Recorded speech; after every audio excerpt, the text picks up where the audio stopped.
Sæl, ég heiti Sigrún Elíasdóttir og að gera nýja bók núna sem framhald af bók sem kom fyrir jólin í fyrra og lítur svona út, heitir Leitin að vorinu. Og nú erum við komin í næstu bók af því við skildum eftir aðalsöguhetjurnar út á miðjum sjó þegar síðasta bók kláraðist. Alex og Hugo eru að reyna að bjarga heiminum eiginlega. Þau eru að leita að vorinu. Og þegar þau komast að því að þetta ekki bara vandamál í Norðurheimi, heldur þetta víðtækara vandamál, þá fara þau næst í Vesturheim. Og þau eru þar stödd núna þegar ég ætla að lesa hérna smá kafla og eru að ganga hérna meðfram á, en þau eru komið með nýjan ferðafélaga með sér sem gamall unglingur. Hann bæði gamall og hann líka unglingur. Hann heitir Emil. Það eftir að koma í ljós hvers vegna hann eins og hann en þau eru bara hérna á ferð og lenda í smá manni. Við byrjum bara.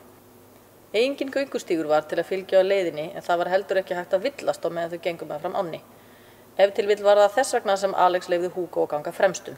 Smám saman fór áin að renna í klettagil sem sífellt dýpkaði og þrengdist eftir því sem þau gengu lengra. Drunurnar í ánni mögnuðust og göngugarpan var farið að lengi eftir brúnni þegar Hugo hrópaði upp yfir sig. Þarna eitthvað. Hafa vitleysa maður. Emil, sem var ekki mikið hærri í loftinu en Alex, tyllti sér á tá og sagði að þarna væri ekkert að sjá. Jú, bíddu bara, þú sér þetta eftir smá stund. Og viti menn, eftir stutta stund blasti við þeim mjó hengibrú sem hékk letilega yfir djúpt gilið. Mikil fagnaðarlæti brutust út hjá félagunum.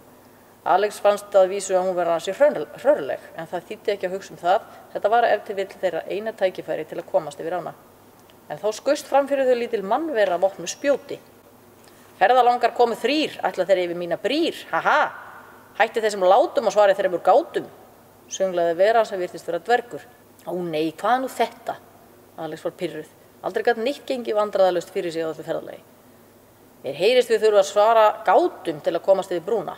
3 gátum, útskýrði Hugo þolinmóður fyrir vinkonu sinni.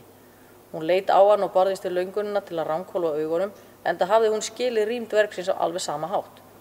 Dvergurinn var ekkert að tvínóna við hlutina, heldur hóf strax að þylja upp þraut fyrir þau að leysa. Fyrsta gáta, hrópaði hann óþarlega hátt og brosti, og svo bunaði hann út úr sér.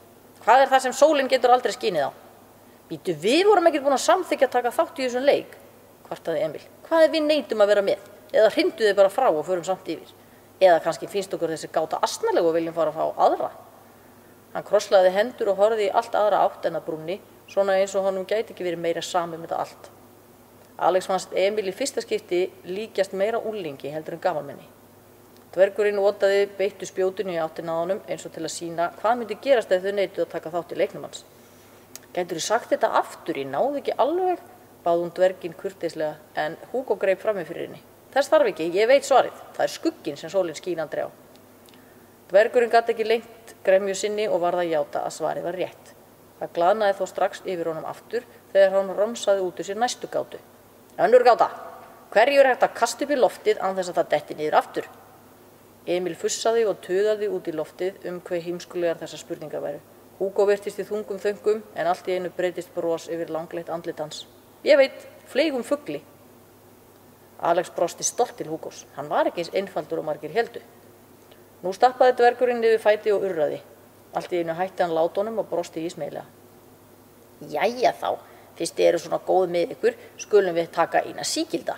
Hvað heiti ég? Hvaða endemis vitleysa þetta? Hrópaði Emil hneykslaður. Þetta ósanngjarnt. Hvernig eigum við að geta vita það?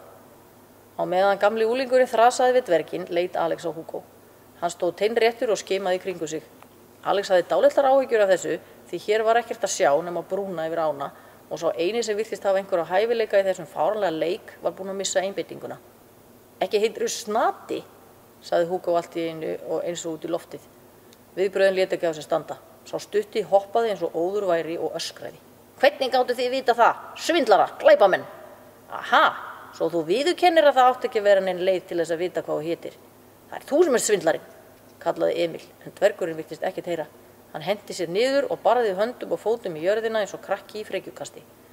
Ferðalangarnir litu hissa hver á annan og gengu síðan út á brúna. Þegar þau voru komin nógu langt frá gátukarlinum gólandi til að geta heyrt hvert í öðru aftur, bar forvitnin Alex ofurliði. Hvernig í ósköpunum gástu vita hvað hann heitir? Það var nú einfalt. Þarna á bak við trén lítið hús sem ástendur skrautlegum stöfum Snati. Ég datt í huga að hann ætti heima þarna og héti kannski bara Snati. Það er ekki alltaf slæmt að vera hávaxnar en allir aðrir. Alex og Emil hlógu svo mikið að þessu að þau voru næstum búin að henda þeim öllum niður á hengibrúnni sem sveiflaðist til og frá í látunum. Hinum megin við gilið varð Alex að leggjast niður að jafna sig í smástund. Síðan fengu þau sér smávegis nesti í tilefni þess að hafa komist klakklaust yfir ána. Nú erum við komin í annan heim. Þau voru í vesturheimi áðan en nú erum við komin í suðurheim. Og það er svona frumskógur og þau eru ekki búin að hitta neitt þar ennþá, en þau eru orðin mjög þyrst og eru sem sagt að leita að vatni. Þar erum við stödd núna. Já, einhvers staðar verðum við allavega að finna vatn. Ég er að skrælna, sagði Alex og lagði af stað. Hugo varð að vera sammála þessu og hélt á eftir henni. Það kom sem var fljótlega í ljós að skynsamlegra var að Hugo færi á undan því hann átti auðveldara með að ryðja leiðina. Heyrirðu? Sagði Hugo allt í einu og stansaði svo snöggt að Alex klesti á hann. Hvað? Urraði hún pirruð og nuttaði á sér nefið eftir áreksturinn. Vatn. Og viti menn, þegar hún lagði við hlustir, heyrðist ofurlítið gutl í vatni í gegnum stöðugt kvakið í fuglum og smádýrum í trjátoppunum. Þau hertu ferðina og komu loks á stóru opnu rjóðri með stöðuvatni. Svartur leir og hátt sefgras var umhverfis það en það virtist hreint og mjög girnilegt til drykkjar. Án þess að hika slöfruðu þau í sér stórum gúlsópum og þvoðu sér andlit, hendur og háls. Hugo beygði sig niður og stakk andlitinu alveg á kaf. Ái, gólaði hann þegar hann kom upp úr. Litla flautan sem hékk hálsinn á honum hafði slegist harkalega í efri vöruna á honum. Já, ég er búin að geyma höfðari, sagði hann glaður og sleikti auma vörina. Hún er örugglega full af drullu og sandi úr vesturheimi. Þú ættir að skóla hana, sagði Alex, sem var alveg hætt að hneykslast á flautunni. Hugo fór að skóla úr flautunni og bankaði henni í stein sem hann fann við vatnið. Hún var greinilega eitthvað stípluð og hann sleit upp stórt grasstrá til að hreinsa hana með. Og meðan Alex leit í kringu sig eftir einhverju ætilegu. Hún hafði varla náð að snúa baki við Hugo þegar hún heyrði skaðræðis öskur frá ferðafélaganum. Hvað nú? Tuldraði hún þreytulega og sneri sig við. Niðri við vatni blasti við henni óhugnaleg sjón. Hugo æpti og gólaði í undarlegri stellingu. Það var svo sem ekkert nýtt. En skepnan sem var við það að gleypa hann var sannarlega ný. Hún var risastór og hreistruð með sveran ból og mikinn sporð sem slóst til og frá. Langar klær grófust ofan í leirinn í vatnsborðinu. Höfuðið var ekki í neinu samræmi við skrýdýrslegan búkinn. Það var eins og af stærðarinnar kattadýri með allt of langar vígtennur sem náðu langt niður fyrir munnveginn. Hugo hafði dottið aftur fyrir sig en náði að bjarga sér tímabundið með því að spyrna sittvorum fætinum í efri og neðri skoltin á dýrinu, sem urraði og ólmaðist við að reyna að skella þeim saman en gat það ekki. Skór Hugos voru orðnir blautir af slefi dýrsins og mjóu leggirnir hans farnir að skjálfa af áreynslinni. Orðalaust greip Alex bogann og skaut á kvikindið, en örvarnar hrukku af þykku og grófu hreistrinu. Nú átti hún heldur ekki fleiri örvar. Alex, það étur mig. Ég veit ekki hvað þetta er, en það er að fara að éta mig. Nærðu í flautina, hún liggur alveg við höndina þér, kallaði Alex, henti frá sér boganum og hljóp af stað til að finna eitthvert barefli. Hugo var farin að kjökra en fálmaði örvæntingafullur eftir flautunni sem var það bil að grafast ofan í leirinn við hliðina á honum. Loksins náði hann að bera hann upp að vörunum en vegna ekkans og þess að hún var stípluð og drullu kom ekkert hljóð. Alex greip þykkan lurk sem lá undir tré og barði honum af öllu afli í hausinn og dýrinu. Það fór ekki betur en svo að lurkurinn brotnaði í spón. Takt hana! Hugo henti flautunni til hennar og hún greip hana og blés í. Fyrst satt allt fast en svo dró hún djúpt andan og blés af allri sinni reiði og hræðslu í bansett fyrirbærið og þá loksins heyrðist ofurlítið íl. Alex blótaði þessu drasli og rauk til að ná í aðra trjágrein eða barefli. En það gekk allt á afturfótunum því hún fann ekkert nema skrjáfa þurr sprek sem ekkert dugðu. Þegar hún kom loksins tilbaka átti hún alveg eins vona því að búið var að naga fæturna af Hugo. En svo var ekki. Tvær verur stóðu hjá Hugo og skepnunni. Önnur var manneskja en hin ógnastórt bjarndýr. Það reisti sig upp á afturfæturna og gaf kvikindinu sem var að reyna að gleypa Hugo svo öflugt högg á kjaftin að það datt á hliðina. Leið misti kvikindi takið á Hugo sem var ekki lengi að skreiðast aftur á bak á 4 fótum eins langt frá vatninu og hann gat.